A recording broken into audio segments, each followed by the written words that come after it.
So I hopped into my car today, and the very first thing that I heard upon turning on the car was the radio, which is right down here, and it was kind of turned up on like, I don't know, like volume 15 out of 50, and it was like, that was Weezer's brand new song, Can't Knock the Hustle, from their upcoming album, The Black Album. And I'm like, Can't Knock the Hustle?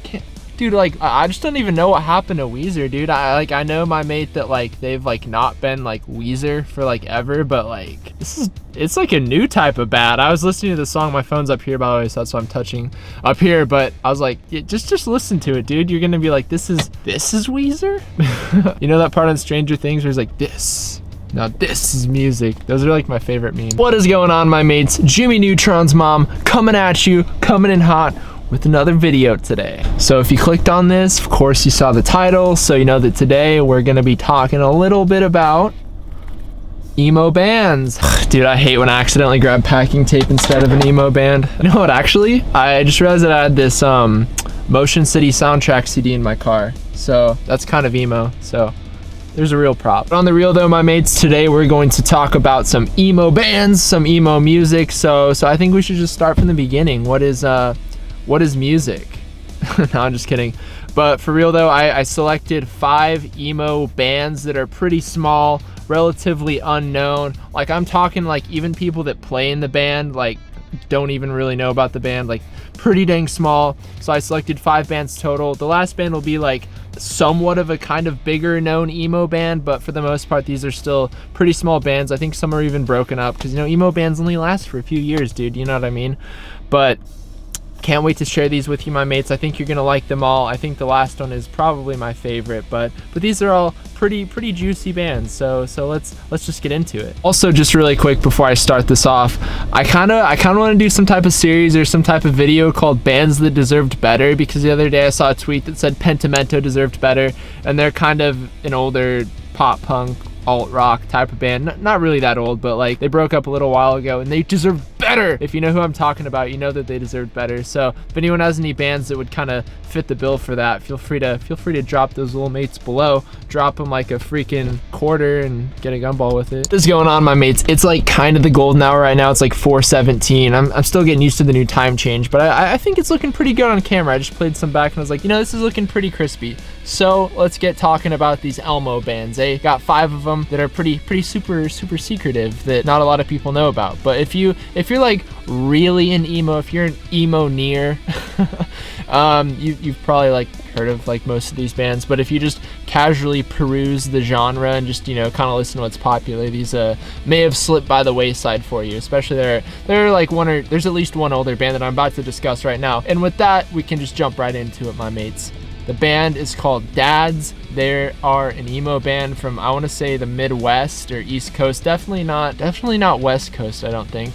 But if you were really an emo in like 2011, 12, 13, there's a good chance that you have heard of them or listened to them. But the reason that I want to bring them up in this video is because they're just not really around anymore. They're not a band anymore. And their album that they released in, I want to say 2012, is called American Whaaaaaat. I'll put up a picture because it's freaking sick. But yeah, no, just such a good album. Every song on that album is just exactly what you would want from an emo album. If you've listened to it, dude, you know what I'm talking about, my mate. But if you haven't, just go listen to it. I recommend checking out their song SHIT, Twins. I say that because, you know, gotta keep it freaking mate friendly on here, you know what I'm saying? All mates are welcome, you know, don't want to be saying bad words or anything. But yeah, so band number 1 is called Dads. They're not a band anymore, but you should definitely go check them out if you have a couple seconds. It only takes 2 seconds. So the next band is a band called Dikembe, which is very fitting for a name for an emo band because that is the name of a basketball player. Don't ask me who, why, or what team, but I just remember I was like, okay, because I didn't get the name. I was like, oh, it's a basketball player. But yeah, they have this album called Mediumship that I really like. All of their stuff is good, but I was kind of into them when they released that album, so that's kind of the one that stuck with me throughout the years. But I'd recommend checking out their whole catalog. The artwork for Mediumship is it's just so dope. And they have this song called Hood Rat Messiah, which I would probably start out with if I were you. I think that's one of their more popular songs. Funny story with that song actually is, I believe these are the first words in the song, but it says like safe to say mistakes were made. Now all my lungs are heart-shaped. I honestly don't really even know what that means, but I wrote it on a postage thing and put it on a sign in a grocery store parking lot, and it like took like 3 years for it to go away. So that was pretty cool. So with that being said, go check out Dikembe. They're a freaking emo-licious band that I don't think they're a band anymore. I think they kind of went independent, then just kind of fizzled out, but what they did still stands, and I think it's pretty fun. So you should go check out the Dikembezes. Band number 3 is called Everyone Everywhere, and they have 2 self-titled albums. And actually the reason why I got into this band in the first place, this is actually 2012-13.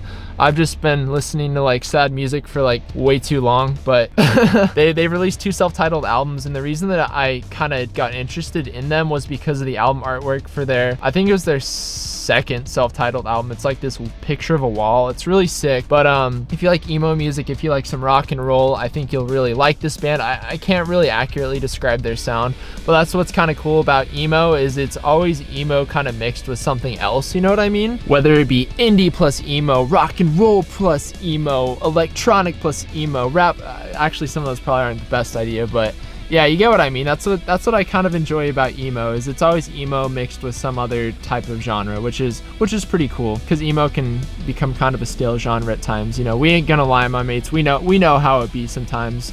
But yeah, I would definitely check out both of their self-titled albums, Everyone Everywhere. Go check them out. I don't even think they're a band anymore. Let's see. So I think 3 out of 3 bands now aren't bands anymore. So that just really speaks to the nature of the emo genre. And if I'm wrong, correct me, because that'd actually be a pretty sweet thing to be wrong about. Everyone Everywhere. Peep 'em. The next band is a band called Prawn. Again, I'm not sure if they're a band either. I probably should have looked this up, but they're a really, really cool band. They're kind of like, I'd almost kind of call them like maybe like a technical emo band. I don't really know how to say it exactly, but they had this album called Kingfisher come out in 2014 via Top Shelf Records. I remember when it came out. I almost pre-ordered it, but I didn't. But it's just kind of like this like beast of an album. It's really, really super sexy. Then in 2017, they also put out an album called, I think it might just be Run. It has like a dog on it. I could be wrong, but I know there's a dog on it for sure. And this band is just really, really cool. I would check out their track called Scud Running. It's a pretty good one. Honestly, anything off Kingfisher I'm really partial to, and if you value my opinion or feel like we have similar tastes, then hey, go check out all of Kingfisher. You should do it. It's a pretty good album. It's